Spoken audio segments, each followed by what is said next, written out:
Assalamu alaikum, my dear students. Today we will be discussing a very important lecture, that is transport in plants. Now this transport first. This transport means the movement of substance from one point to another, या exchange of substance from one point to another. एक जगह से एक molecule जाएगा किसी दूसरे जगह पे, इस मूवमेंट को हम बोलते हैं ना ट्रांसपोर्ट. ट्रांसपोर्ट को हम कैसे डिफाइन करेंगे? यस, इट इज द शाबाश, हम लिखेंगे it is the movement of substance from one place या from one point to another. एक मॉलिक्यूल, एक आयन, एक एटम एक जगह से दूसरी जगह जाएगा. इस मूवमेंट को हम बोलते हैं नाम what called as transport. So transport means the movement of substance from one point to another. ये ट्रांसपोर्ट प्लांट्स में कैसा होता है? Normally in biological systems where two means of transport, दो तरीकों से ये मूवमेंट होता है. ट्रांसपोर्ट प्लांट्स में दो किस्म के पॉसिबल है. वी कैन से हम इसको डिवाइड करेंगे सिंपल भाषा में. एक हम बोल सकते हैं one is called as passive transport.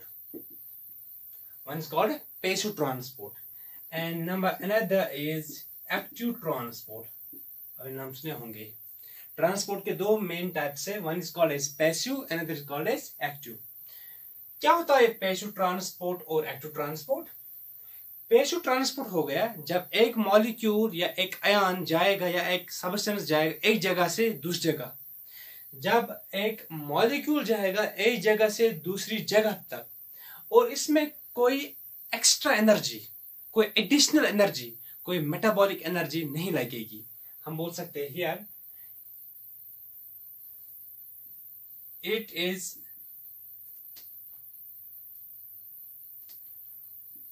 possible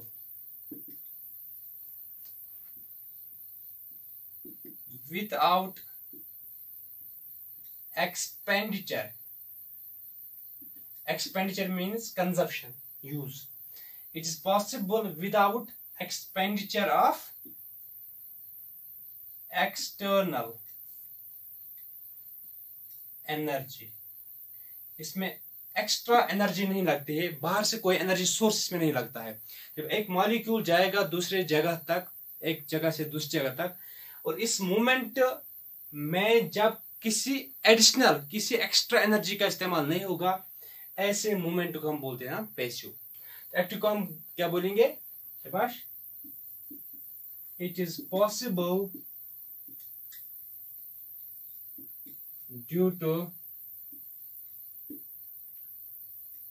expenditure of energy. Expenditure of energy, इसमें एनर्जी लग सकती है in the form of ATP और व्हाटएवर.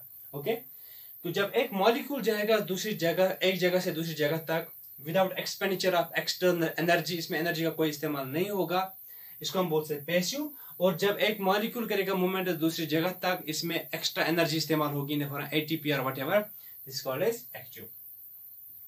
जो ये पैसिव मूवमेंट नॉर्मली होती है, this passive transport, it is normally taking place from higher to lower concentration.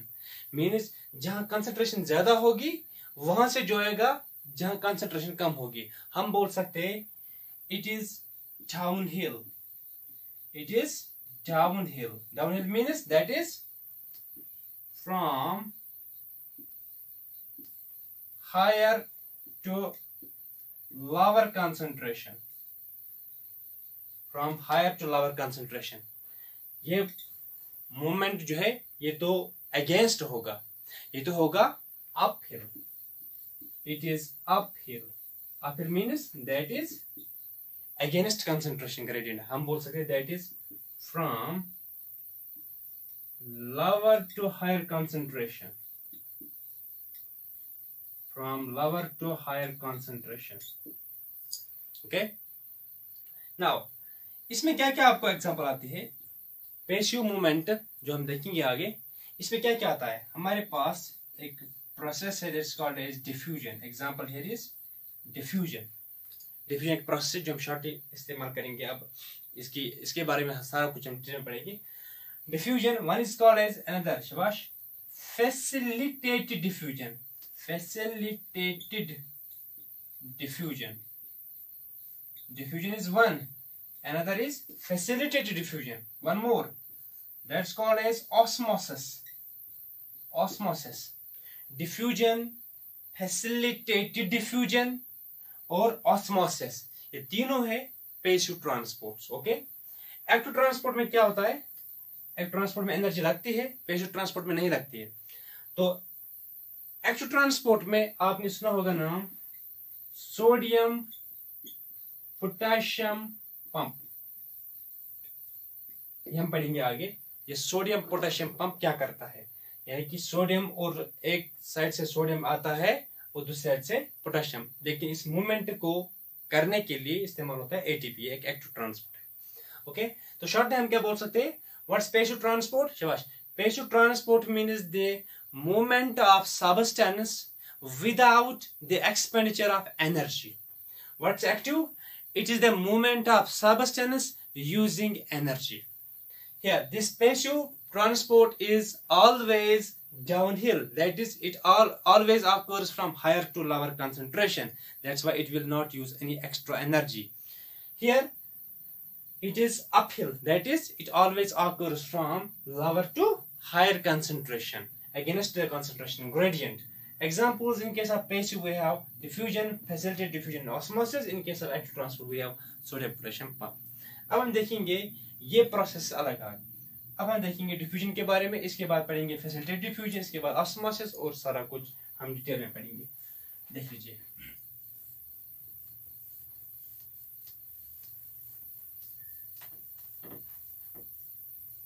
अब हम आगाज करेंगे डिफ्यूजन से. हम आगाज करेंगे डिफ्यूजन से.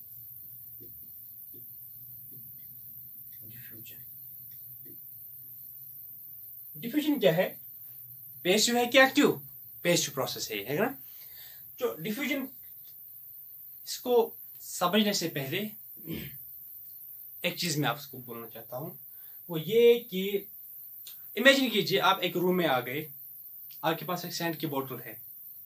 इस सैंड की बोतल में क्योंकि जो परफ्यूम होता है, आप इसको, जो लिड होता है, इसका ढक्कन होता है, वेलो होता है, इसको ओपन करेंगे.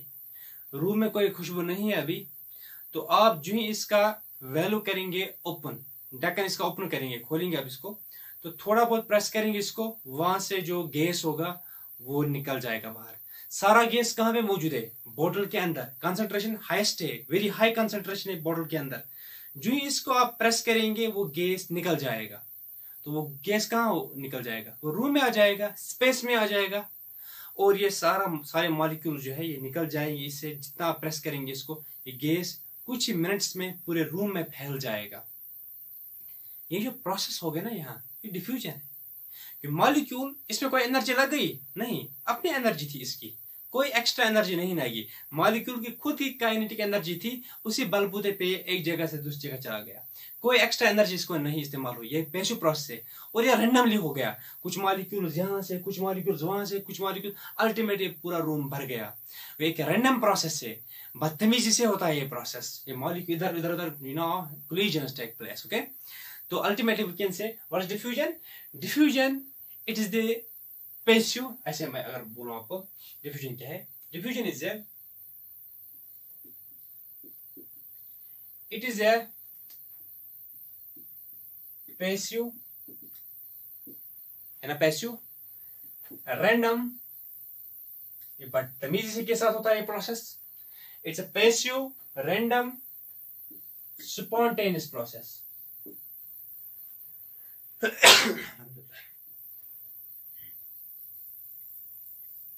Spontaneous means which occurs by its own. Okay, so it's a process. Diffusion is a passive, it is a random and spontaneous process. Spontaneous process. जिसमें क्या होता है? शाबाश. In which substance, ये substance क्या हो सकता है? ये molecules भी हो सकते हैं, आयन्स भी हो सकते हैं, एटम्स भी हो सकते हैं, okay, in which substance moves from, कहां से कहां, फ्रॉम हायर के लोअर, हायर टू लोअर और लोअर टू हायर, पेशियो में हमेशा higher to lower, from higher to lower concentration यानी कि downhill, from lower to higher concentration. कब तक हो जाएगा ये मूवमेंट, कब तक ये सेंट बोतल से मॉलिक्यूल सारे निकल जाएंगे बाहर गैस, जब तक पूरा रूम फैल, ये मॉलिक्यूल जो है पूरे रूम में फैल जाएंगे, पूरा जो स्पेस होगा उसको ऑक्यूपाई करेंगे equally. From higher to lower concentration till, कब तक, till molecules are evenly distributed across the space, across available space, till molecules या ions whatever, molecules are evenly distributed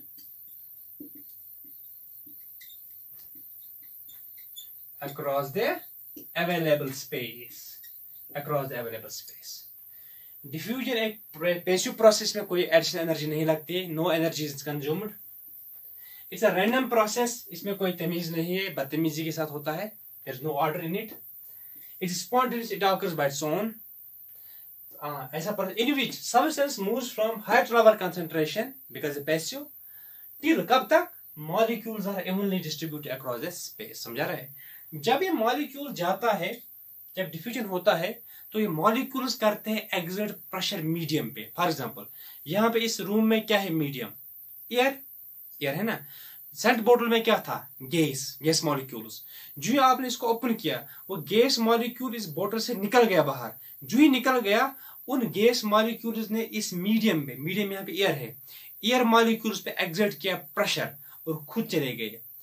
जिस रफ्तार से, जिस कैपेसिटी के, जिस पोटेंशियल से जाएगा ये मॉलिक्यूल एक जगह से दूसरी जगह डिफ्यूजन के दौरान, उस प्रेशर को हम बोलते हैं नाम डिफ्यूजन प्रेशर। शाबाश, डिफ्यूजन प्रेशर क्या है, ऐसे हम लिखेंगे, डिफ्यूजिंग मॉलिक्यूल्स यानी कि जिस चीज का मूवमेंट हो रहा है, diffusing molecules create pressure on medium, जिस मीडियम के थ्रू चल रहे होंगे, diffusing molecules create pressure on medium called diffusion pressure, called diffusion pressure, called diffusion pressure। और molecules हमेशा जाते हैं higher diffusion pressure से lower diffusion pressure की ओर।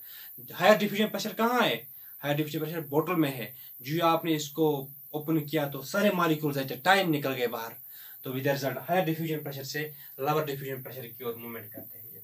ओके, डिफ्यूजन ज्यादा फास्ट, डिफ्यूजन तो सॉलिड्स में भी होता है, लिक्विड्स में भी होता है और गैस में भी होता है। क्या डिफ्यूजन सॉलिड्स में ज्यादा होता है, लिक्विड्स में होता है कि गैस में ज्यादा? ज्यादा मैं आपको एग्जांपल दूं, अगर हम ग्लूकोज लाएंगे, glucose solid powder, glucose powder, Glucon D, glucose powder आप रखेंगे कहीं पे, वो बहुत आहिस्ता से मूवमेंट करेगा खुद ब खुद, बहुत मुश्किल से, मिलीमीटर्स में, सालों में होगा मूवमेंट उसका। वाटर आप कहीं पे डालेंगे तो आहिस्ता से मूवमेंट होगा उसका भी, थोड़ा लेकिन फास्ट होगा सॉलिड से। लेकिन आप अभी, मैंने बोला अभी आप फॉर एग्जांपल आपने छोड़ा सेंट की बोतल, परफ्यूम बोतल को ओपन किया तो गैस मॉलिक्यूल तुरंत निकल गए और सारे रूम में विद इन मिनट्स खुशबू फैल गई। तो हम बोल सकते हैं डिफ्यूजन फास्टर है किन में, गैसेस में, लिक्विड्स में थोड़ा स्लो है और स्लो वेस्ट है सॉलिड्स में। मींस डिफ्यूजन रेट अगर हम लिखेंगे, डिफ्यूजन रेट किन में ज्यादा है, हम ऐसे लिख सकते हैं, gases greater than liquids greater than solids, means diffusion is faster in gases followed by liquids and least in solids। सबसे highest rate of diffusion gases में होता है, इससे कम होता है लिक्विड्स में, सबसे कम ये सॉलिड्स में पाया जाता है। ठीक है, आगे चलते हैं। यहां देखो, ये जो डिफ्यूजन है, देख लीजिए, जो डिफ्यूजन है किन किन चीजों पे डिपेंड करता है, फैक्टर्स हम लिखेंगे ऐसे, factors affecting diffusion, factors affecting diffusion कीजिए अंडरलाइन। फैक्टर्स अफेक्टिंग डिफ्यूजन, किसकी चीज पे डिफ्यूजन करता है डिपेंड। पहला मैं अगर बोलूं number A, factors affecting diffusion, जितना टेम्परेचर हम बढ़ाएंगे क्या लगता है आपको डिफ्यूजन फास्ट होगा? डेफिनेटली, मैंने आपको ऑलरेडी बोला है कि डिफ्यूजन एक प्रेशर प्रोसेस है ना, मतलब खुद मॉलिक्यूल को मूवमेंट करना पड़ता है। अगर हम टेम्परेचर देंगे, temperature is a form of energy, source heat हम दे रहे हैं, विद रिजल्ट ये हीट एनर्जी जो है, ये जो टेम्परेचर है ये एब्जॉर्ब करेंगे ये मॉलिक्यूल्स, इनको ज्यादा ज्यादा काइनेटिक एनर्जी मिलेगी। फॉर आपके पास वाटर है, प्योर वाटर है आपके पास, आप इसको हीट दे रहे हो, जो हीट एनर्जी आप दे रहे हो ये मॉलिक्यूल्स एब्जॉर्ब करते हैं खुद, और उनको ज्यादा ज्यादा काइनेटिक एनर्जी मिलती है मूवमेंट के लिए। तो ज्यादा काइनेटिक एनर्जी मिलेगी, ज्यादा मूवमेंट होगा, ज्यादा डिफ्यूजन होगा। दैट मीन्स अगर हम ऐसे लिखेंगे, rate of diffusion, rate of diffusion it is directly proportional to, पहले मैं बोलूंगा कंसंट्रेशन क्या, इसके बाद टेम्परेचर पे आ जाएंगे, directly proportional to concentration of substance. जितनी ज्यादा कंसंट्रेशन किसी चीज की होगी उतना वो ज्यादा डिफ्यूज होगा। फॉर एग्जांपल आपके पास सेंट बोतल 10 रुपए की, इसको ओपन करो रूम में खुशबू आ जाएगी फॉर एग्जांपल 5 मिनट में, 10 रुपए की लिए। अब 100 रुपीज की लाओ, ओपन करो 3 मिनट में आ जाएगी। अब आप एक चीज करो, आप गैस सिलेंडर ही लाओ, वो जो एलपीजी गैस सिलेंडर होता है वही लाओ, 15 केजी होते हैं उसमें, तो उसको ओपन करो रूम में, वो तो 3 मिनट कहाँ है, 1 मिनट 20 सेकंड्स में, विद इन सेकंड्स ये पूरे रूम में फैल जाएगी, खुशबू हो या बदबू उसमें वो फैल जाएगी पूरे रूम में। मीन्स जितनी कंसंट्रेशन आपके पास ज्यादा है किसी गैस की, किसी मॉलिक्यूल की, सब्सटेंस की, उतना ज्यादा उसमें डिफ्यूजन फास्ट होगा। वही मैंने लिखा, rate of diffusion is directly proportional to concentration of substance. जितनी क्वांटिटी ज्यादा है किसी चीज की, मिकदार ज्यादा है, उतना वो ज्यादा फास्ट डिफ्यूज होगा। हाँ, दूसरा रेट ऑफ डिफ्यूजन, ये rate of diffusion it is also directly proportional to temperature. Temperature बढ़ाएंगे तो अल्टीमेटली मॉलिक्यूल्स को ज्यादा काइनेटिक एनर्जी मिलेगी, वो मूवमेंट भी फास्ट करेंगे। Means rate of diffusion is also directly proportional to the temperature. Okay, number C, rate of diffusion is directly proportional to pressure. ज्यादा pressure apply करेंगे तो अल्टीमेटली फास्ट डिफ्यूजन होगा। Different. Okay, another, rate of diffusion is inversely proportional to, it is inversely proportional to 1 divided by, okay, inversely proportional to permeability of membrane। Sorry, पहले मैं लिखूंगा directly inversely, तो मैं सारी जो डायरेक्टली वाले ये मैं पहले रखूंगा ऊपर। It is directly proportional to permeability of membrane, permeability of membrane। जितना membrane मीन्स बाउंड्री, जितना जो मेम्ब्रेन परमेबल होगा ज्यादा मॉलिक्यूल के लिए, उतना वो ज्यादा अलाउ करेगा मॉलिक्यूल्स को, उतना फास्ट डिफ्यूजन होगा। आगे पढ़ेंगे परमेबिलिटी के बारे में। अब रेट ऑफ डिफ्यूजन, अब इनवर्सली प्रोपोर्शनल की बात करूंगा। इट इज इनवर्सली, सारे इनवर्सली लाऊंगा नीचे। अब rate of diffusion is inversely proportional to square root of density. Square root of density means जितनी ज्यादा डेंसिटी होगी उतना कम। डायरेक्टली का मतलब जितना कंसंट्रेशन ज्यादा उतना डिफ्यूजन ज्यादा, जितना टेम्परेचर ज्यादा उतना डिफ्यूजन ज्यादा, जितना प्रेशर ज्यादा उतना डिफ्यूजन ज्यादा, जितनी परमेबिलिटी ज्यादा मेम्ब्रेन की उतना डिफ्यूजन ज्यादा। अब इनवर्सली प्रोपोर्शनल, उल्टा अपोजिट, जितनी डेंसिटी ज्यादा होगी किसी चीज की उतना डिफ्यूजन कम होगा। Rate of diffusion is inversely proportional to square root of density. Density ज्यादा किन में होती है? सॉलिड्स में, और सबसे कम डेंसिटी किन में होती है? गैस में। गैस में इसलिए ज्यादा है डिफ्यूजन, क्योंकि rate of diffusion is inversely proportional to square root of density. इसी को हम नाम बोलते हैं Graham's law. Graham's law, Graham's law, GRAMS, Graham's law. What does Graham's law state, Shabash? Graham's law state is that rate of diffusion is inversely proportional to square root of density. Means higher the density, lesser will be diffusion.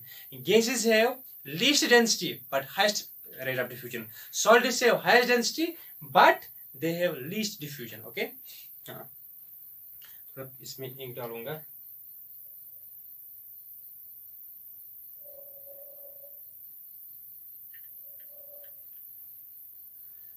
अब एक और चीज, number F, rate of diffusion is also inversely proportional to, it is inversely proportional to size and mass of molecule.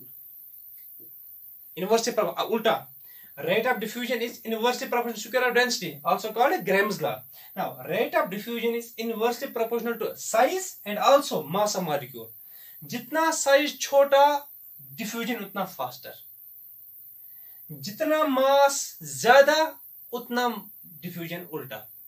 देखो size जितना छोटा होगा, size inversely proportional, size छोटा diffusion ज्यादा, उल्टा। मास ज्यादा डिफ्यूजन कम, उल्टा उल्टा इसका। जितना साइज छोटा होगा उतना ही डिफ्यूजन फास्ट होगा, साइज बढ़ेगा डिफ्यूजन घटेगा, मास बढ़ेगा डिफ्यूजन घटेगा। ये दोनों चीजों को इनवर्स मीन्स छोटे मॉलिक्यूल्स ज्यादा फास्ट होते हैं डिफ्यूज।